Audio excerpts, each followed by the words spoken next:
Before I jump in, I wanted to tell you a little bit about my employer, BWI, and myself. So you probably don't know, but BWI is the primary IT partner of the German forces, the Bundeswehr.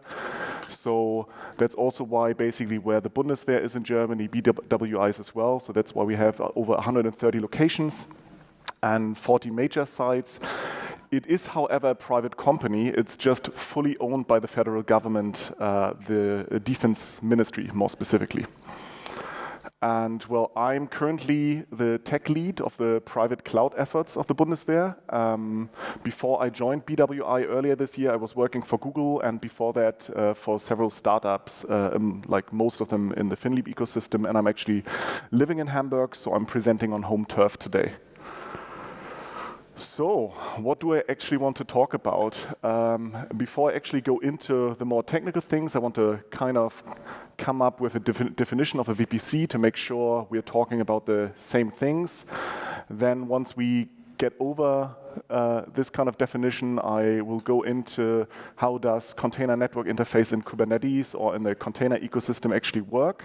And once we know how it works, let's go over and illustrate how to actually implement a CNI from scratch that kind of fulfills at least part of the requirements of doing VPCs in Kubernetes. And then I also want to end with a quick glance at what does the future hold, or what are current developments in the CNCF ecosystem that align with VPCs. So what is a VPC? According to Cloudflare, a VPC is a virtual private cloud, a secure, isolated private cloud hosted within a public cloud. So it's a strong tenancy isolation mechanism. However, if you look at public cloud providers, what it actually is, it's a network construct. So you have usually a very strong form of network segmentation.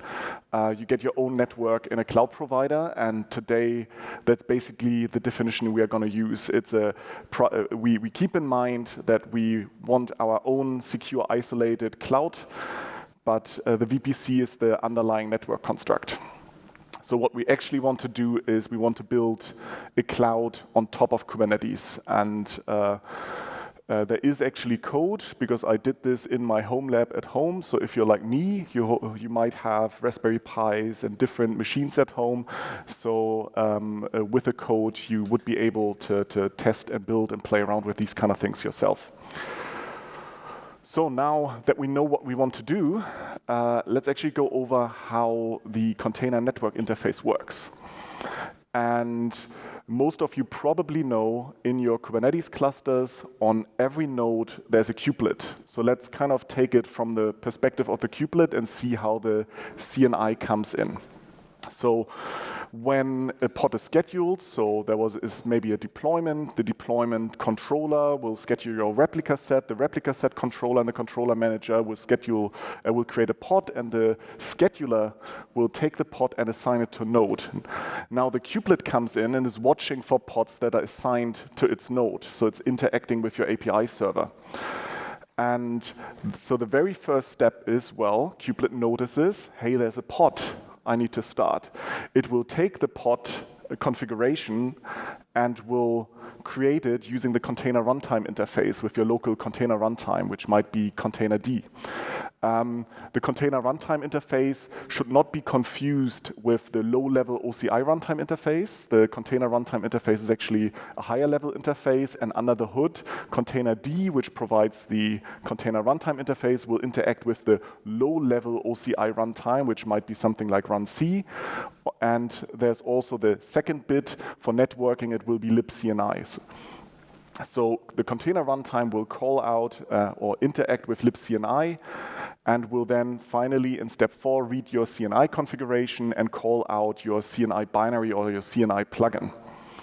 So, and we will focus now more on the green bits. So your container runtime will basically call this and will give, will set up the networking using CNI.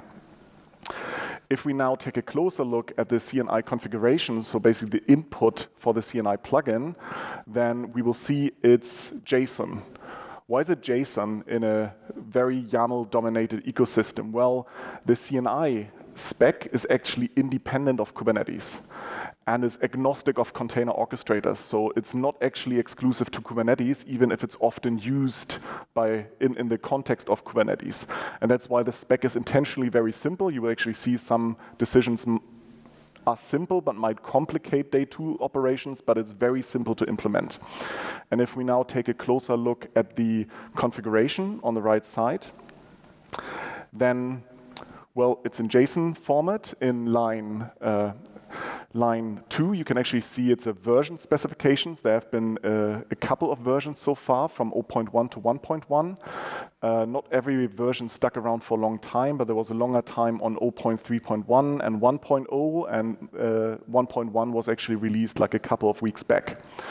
You might also notice on line 4 that plugins is an array, because plugins can actually be chained. There can be multiple plugins that are chained together. And there are also same defaults. So there are same defaults for IP address management, where you essentially see a similar mechanism starting from line 10, where you have a IP address management plugin. So IP address management is not necessarily part of your CNI. And there's also predefined blocks for handling DNS. And then your plugin, which you can basically see in line 9, you can just add your own plugin-specific parameters and configuration as well. It's important to note, however, that a container runtime will only read exactly one configuration. And it will usually do so by choosing the first one if you sort your files in the config directory by ASCII.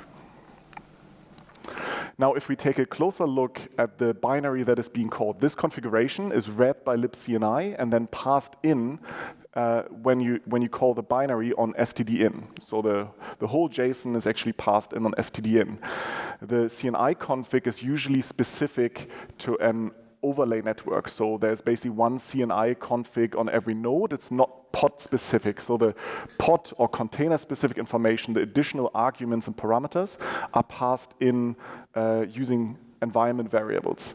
And in turn, the result is returned on stdout.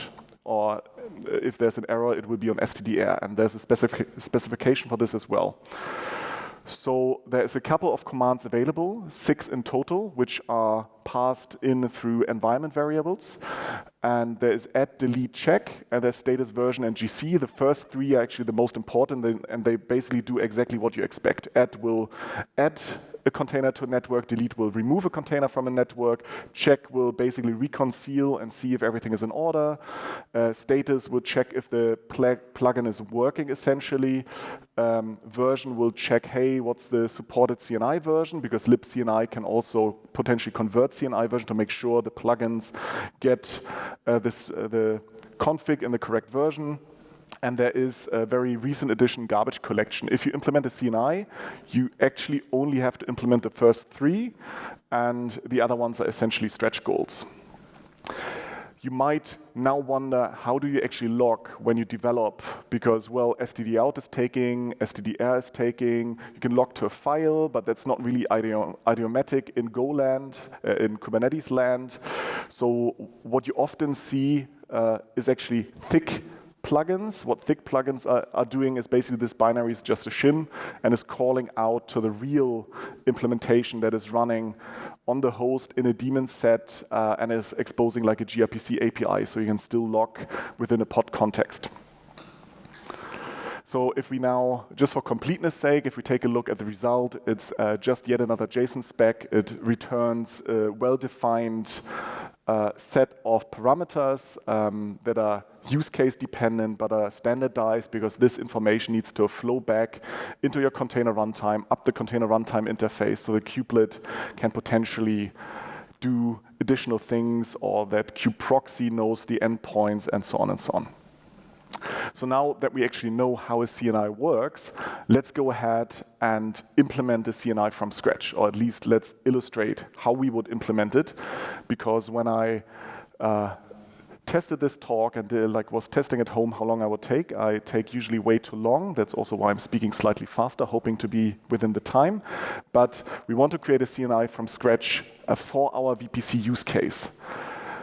That means if we think about a VPC, an individual VPC for customer would be a separate overlay, so actually a separate CNI, so to speak. And there's a meta plugin called Multus in the CNI ecosystem, which allows you to actually use multiple CNIs. As mentioned before, there can only be one CNI, so there is Multus in the middle, and Multus will allow you to actually use multiple CNIs. And with Multus, you can attach additional network interfaces to a pod, like in this example actually, where you see net 1 is an additional interface added to a pod, and in this case it might be to connect your pod to like a VLAN, on-premise VLAN, or some other weird requirement that came up. And all these kind of use cases can be tackled with Multus. What Multus can also do, and which is the more important bit for us, is actually Multus can override the default network. So if we have multiple CNI implementations inside our cluster, or not necessarily multiple implementations, but multiple configurations of a CNI, what we can actually do is we can override the default network and we can place 2 pods in 2 different networks. Even though underneath the node they will share the same underlay under the respective overlays.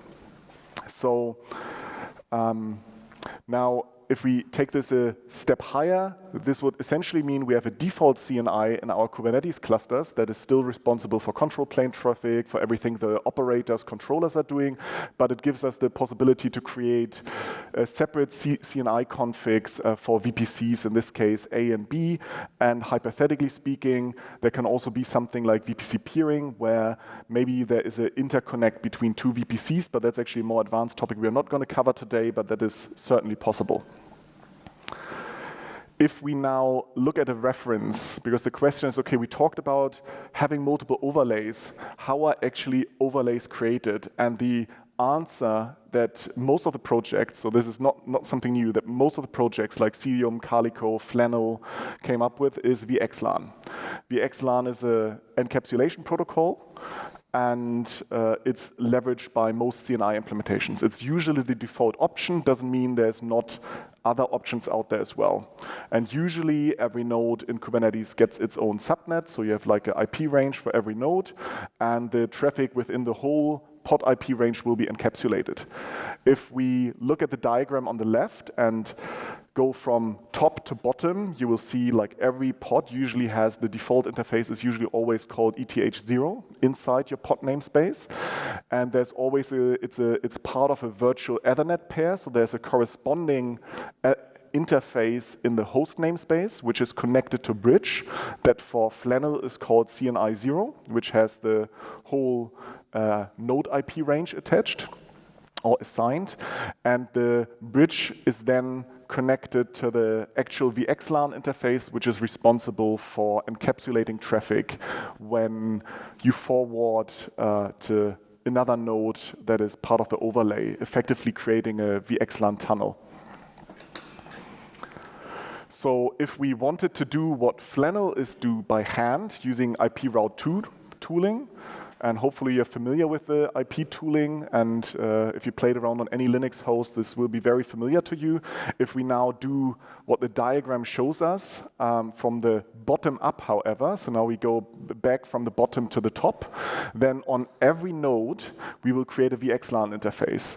I'm sorry about the naming, I noticed this too late, but the left diagram is for Flannel, the right diagram is well, from my own code, so that's why the interface names are different. But in line 2, what we effectively do is create the VXLAN interface, which is here called VXLAN 200 and is otherwise called Flannel 1. We add a bridge which is called BR200 in line 7 and compared to the bridge CNI0, and then we add the VXLAN interface to the bridge. We set both of them up. We might also do some tweaks to the devices, and then for every pod we will simply create a virtual Ethernet pair, which you can see in line 14. One of the sides you will move into the pod namespace, which is, if you remember, one of the arguments you always get in the CNI spec. You will then add the allocated IP address to the device, you will add it to the bridge, and we'll set it to up. And that's basically all you need, and that's basically what Flannel is doing under the hood. Flannel is not doing it using Linux IP route 2 commands, but is instead, just to give you an idea how to implement a CNI, there's actually really nice libraries and frameworks out there that are created by the CNI spec. So if most CNIs are implemented in Go, and a skeleton is actually very straightforward. You do exactly the same thing. You can see it in line 12. You define your configuration, which in this case embeds the default configuration, which is types netconf, and you add whatever additional things you want. You have maybe a helper function that will pass this config on line 20, and then on line 28, 35, and 36, you can see you basically have just a specific function signature you have to implement for every command. And then you put it together in your main function using the CNI skeleton, and that's basically it. So the code you have to write in these individual functions is actually very minimal. And to just give you an idea how you do it, there's a popular library out there, the netlink library, which is used by most CNI implementations today, and it basically allows you to do the same thing IP route does, but you do it in code without any dependence on It can still be a standalone Go binary in a Scratch container, essentially. If you want to see the full code, which I don't have time today, feel free to, there will be a link later, QR code later as well, but the code is all available in a Git repository. So the full implementation using VXLAN as illustrated is actually available on GitHub, and you can try it yourself. It's actually fairly straightforward. The full code is actually something between 400 or 500 lines of code. And that's the full implementation. So while we talked a bit about IP address management, one thing I didn't talk about at all is routing. I mean, I mentioned, and you can see that on the diagram again, I mentioned there is a prefix or IP range per node, but that's actually something, if we think about VPCs, we want to avoid, because it's very wasteful with address space. And VPCs come in all form and sizes. If you create a VPC on a cloud provider, well, you can have a small one, bigger one, really depends usually on how much virtual machines you want to spawn. And not every physical node is necessarily active for every VPC. So allocating, always cutting your range down. If you have 1,000 nodes and you only have a /24, you don't even have enough addresses. So for a VPC, we actually don't want to allocate a range per node. So how in this more, let's say, data center-oriented networks is overlay route management actually handled? And this is also, we're not reinventing the wheel here, but if you look at larger installations of hypervisors like Proxmox or OpenStack, then usually things like BGP EVPN play a role, because there are scaling limitations, since BGP EVPN in the past 5 years became fairly popular for overlay route management. So what is BGP EVPN? Well, it's the Border Gateway Protocol Ethernet Virtual Private Network. So I'm not going to go into too much detail, but I at least want to show you how it works, because it's actually fairly straightforward. It's not really similar to the BGP you might know. There's still ASNs, but it's not the same BGP as in how the internet works. It's still the same protocol, but it's a very different use case. So in BGP EVPN, in network speak, there are things called VTAP, which are VXLAN tunnel endpoints, and there are route reflectors.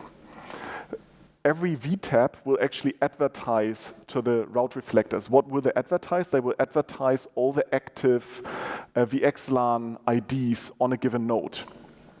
And every VTAP will receive all relevant routes from the route reflectors. So every node will have exactly the routes for all the active VNIs without you having to do anything. And there's a feature called symmetric integrated bridging and routing, which basically allows you to simultaneously advertise layer 2 MAC addresses and layer 3 routing information. What does that mean? It actually just means, well, we have a networking setup that works with bridges. So if you have network bridges and our virtual Ethernet devices are behind network bridges, this setup is still going to work with BGP EVPN.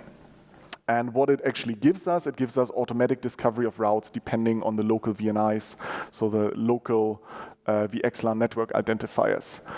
The route reflectors can really run anywhere. They are just databases. They are routing databases. You advertise your IPs and you subscribe, or your routes, and you will subscribe to everything that's interesting to you. And that's all you need. Now we have potential routing. The routing daemons will also take care of setting up the routing tables on the devices, so we actually don't have to do anything. If we set up a BGP EVPN, it's basically we take any established routing daemon, write 5 lines of configuration, which you can check out in the Git repository, and we are already done. There are other projects like Cilium and Calico that also have BGP integrated in the CNI, and it basically is a very similar mechanism we are tapping into here.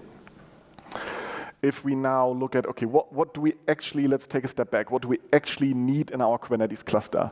Well, we need Multus, which is just a daemon set that is being rolled out, and it's hopefully just going to work, and it will hook into the default CNI, so like your default CNI still continue to work. And then we can roll out our own CNI plugin that's not going to interrupt anything, that essentially copies our CNI binary into the CNI plugin path. And then we have a routing daemon that takes care of exchanging the routes, the VTAP side as a daemon set. And we might have a stateful set for our route reflectors. There are usually at least 2 route reflectors because you want route reflectors to be high available. And we're just duplicating announcements here. So usually every routing daemon is always connected to at least 2 routing reflectors to make sure everything is high available. So what does this actually give us? Now let's actually look at the YAML. And this is basically what Multus gives us. We can now actually go in and define a network attachment for our custom CNI. And the network attachment is actually our custom CNI config. So we can now pick our CNI, which is called VXLAN. This will call out to our binary. We might pass as our VXLAN network identifier we want. And in this case, I was lazy. I put like a small fallback in my CNI to specifically hard code an IP without using any IP address management plugin, so we are hard coding an IP. Like in this case, the 172.16.32.1 and the 2 for the port B. And what Multus then allows you to do is we can now annotate our pod and add this network interface. We can also override the default network interface if we use the default network annotation, but in this case, we're just adding a second network interface to a pod, and we want to intentionally have 2 pods on different nodes, so we're actually adding a node selector, making sure that the pods are on 2 separate nodes in the cluster, in this case, compute 1 and compute 2. So what does this actually give us? Well, if we exec into the pods, we can now ping the other pod within our custom VPC VXLAN overlay. And we could also, with Netcat, open a listener, and we could then send traffic to the other pod. Works as well. So we effectively have a pod that is in its own isolated network that doesn't touch the primary CNI overlay at all.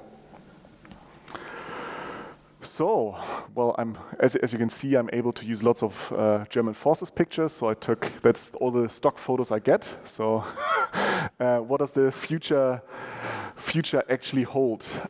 If we look at established CNIs like Cilium and Calico, we can actually see there is actually support for multiple IP pools today. In Cilium, it's still in beta, but Calico has a feature called IP pools, which is already fairly mature, and it allows you to start segmenting the network. So you might allocate a specific IP range for only a particular namespace, and it gives you more segmentation control.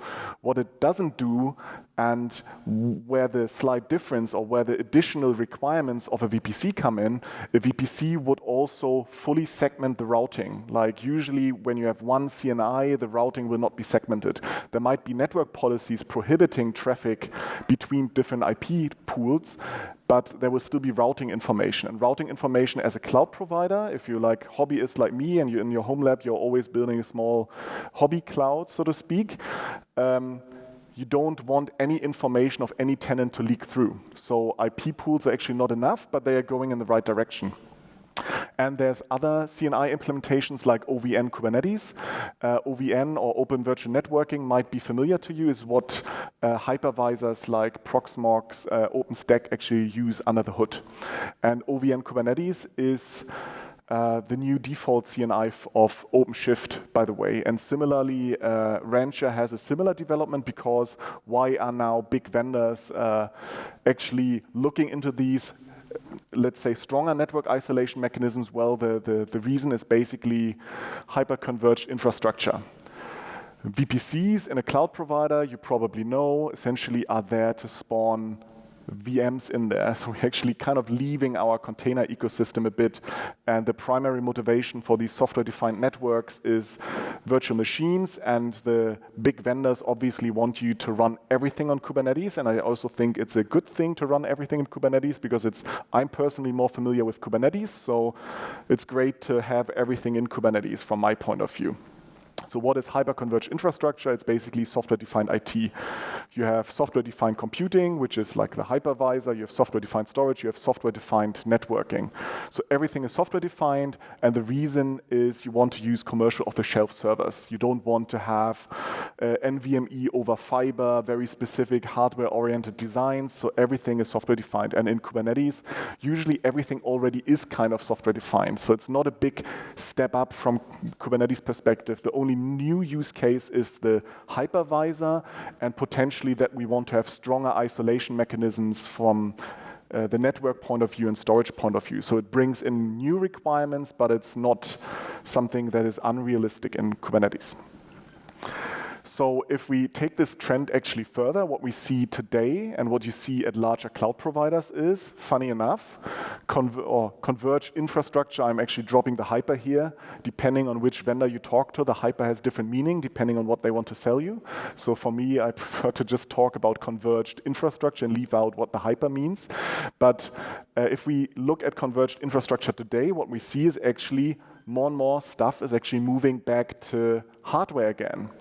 So how does that make sense in the context of converged infrastructure where we want to use off-the-shelf servers? Well, the hardware is not the same. The hardware is actually commoditized. There is DPUs and IPUs nowadays, which the larger cloud providers use, that allow you to run software in hardware. And why do you actually want to do that? I mean, the main reason is essentially if you have a VM or storage or anything, well, you have on the software side, on the host side, you have a maybe 4 gigahertz CPU, but you want to hit 100G, 200G line rate with millions of packets. So you don't even have enough cycles to be able to do that. So you really need hardware acceleration. So the need for speed, so to speak, pushed us back into hardware, into FPGAs and DPUs at the end of the day. And that's primarily why they're becoming more popular at scale. You really need to get everything out of the hardware. You have lots of tenants. You want to ensure high bandwidth, fast line rates, fast storage. And the cloud providers came up with several systems. So there's a very nice system, AWS Nitro. AWS decided to basically invent in-house chips. Microsoft acquired Fungible, which was a DPU vendor, and bought everything NVIDIA Mellanox had to offer. And Google partnered exclusively with Intel to acquire E2100. And Intel always calls DPUs IPUs. So if you hear Intel talking about IPUs, what they mean is DPUs, what the rest of the industry calls DPUs. This year you can actually buy E2100s as well. Like the exclusive contract ran out, and you can now buy them yourselves as well. And we also see on the other hand side in the CNCF ecosystem, we see this offloading actually gaining traction. So there's SRIOV in KubeVirt already. There's also fork. So there's not only OVN Kubernetes, there's also confusingly a second CNI called KubeOVN, which comes with its own KubeVirt fork to basically offload the whole network into hardware. There's a very cool project by SAP called Iron Core, which is basically, I would argue, AWS Nitro system as open source. So you basically run Kubernetes not on your host, but on the DPU, and your host is very stupid, and your DPU passes in NVMe devices, network devices, everything from the DPU side. So your host, where your tenant is, actually very stupid. There's no controller running even. And then we have user space CNI by Intel, which allows you to pass in any user space devices, because hardware offloading always means there's no Linux kernel in between. You pass directly hardware device into whatever you're doing. And hopefully with more open source in this area, we will hopefully all benefit from these developments soon as well. So spinning up your own cloud on premises or wherever that is hardware accelerated and hits 200G, 400G line rates is possible for us as well. So I am slightly over time, but let me quickly sum it up. Hopefully you got an idea that converged infrastructure, or more specifically VPCs, simply bring a set of new requirements into the CNCF ecosystem, and there's already plenty of projects adopting these or making sure these requirements are met. And hopefully you also got the idea that networking in Kubernetes, or CNI more specifically, is flexible and approachable. So if you have very weird requirements of a customer that wants to do something weird, you might be able to meet them in the middle with minimal investment. Or if you work in the telco industry, which also has weird network protocols, you should be able to meet these things as well. Some other use cases that are related to telcos, like UDP session handling, where you maybe want to have graceful failovers. There's a bunch of things you can do with CNI in that space. And hopefully you got some ideas how to leverage Kubernetes for anything network-wise you think of. It's easier than you think. If you have a good idea, just start implementing it. And with that, I leave you with 2 QR codes with the full code, which is just Trevec's home lab, because I tested everything at home, and you can find the slides there as well. And with that, questions.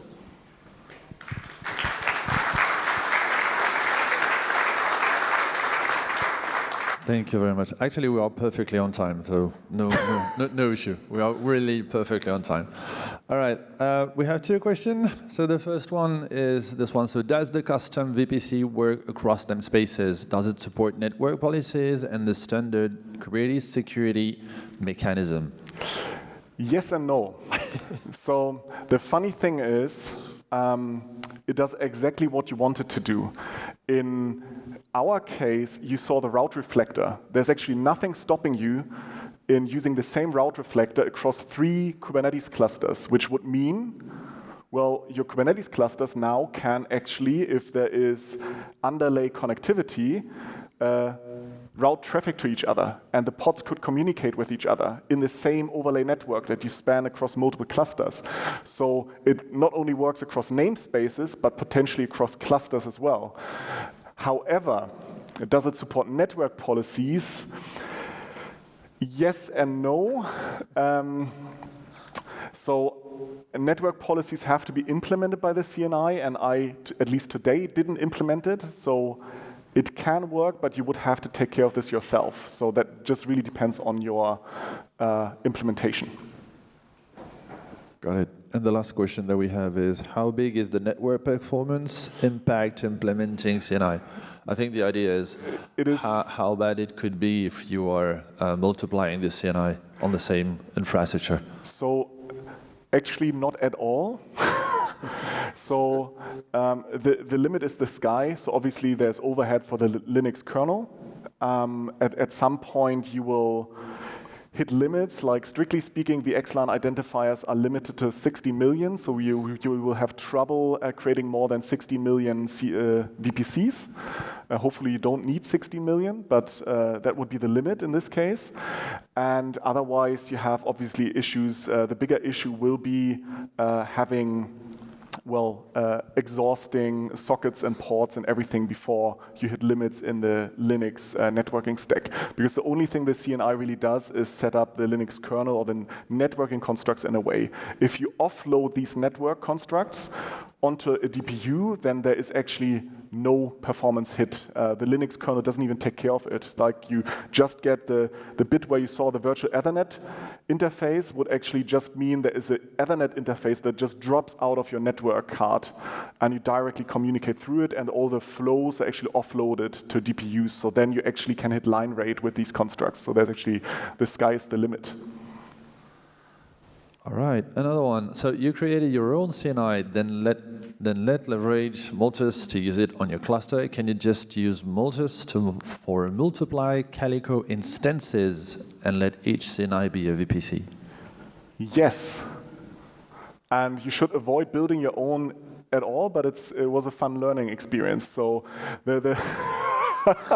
But the problem with using off-the-shelf CNIs, like Calico and Cilium, for example, I actually tried this.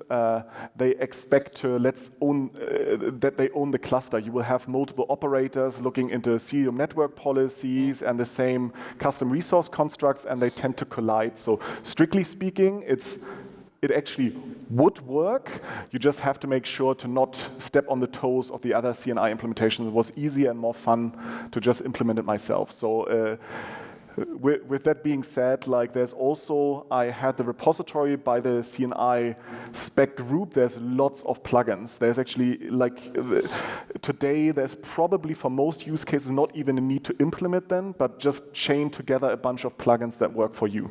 So, but it's still fun to implement it, to try to get a deeper understanding of how this stuff actually works.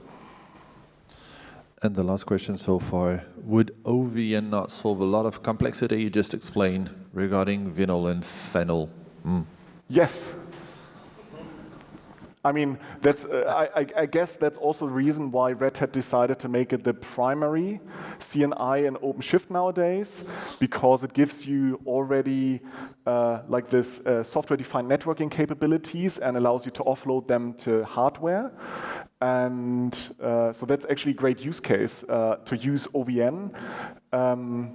However, OVN Kubernetes right now doesn't give you the full deep network segmentation. That's where KubeOVN, the competing project, is actually slightly better, where you can have more isolated, independent networks. But strictly speaking, OVN and Open vSwitch, for that matter, tackle this space in a good manner. Also because it's a well-established project. So it was again, it's more. I was thinking about implementing this, but then this topic as like a intermediate level into doing things yourself would have been slightly more complicated, because implementing this stuff and network flows with OVN and Open vSwitch is more complicated than VXLAN. But strictly speaking, they are great projects, so definitely leverage them when you need these kind of capabilities. All right, we have passed the whole questions we had so far. Thank you so much for this session. Can I get a big round of applause for our speaker, please? Very nice.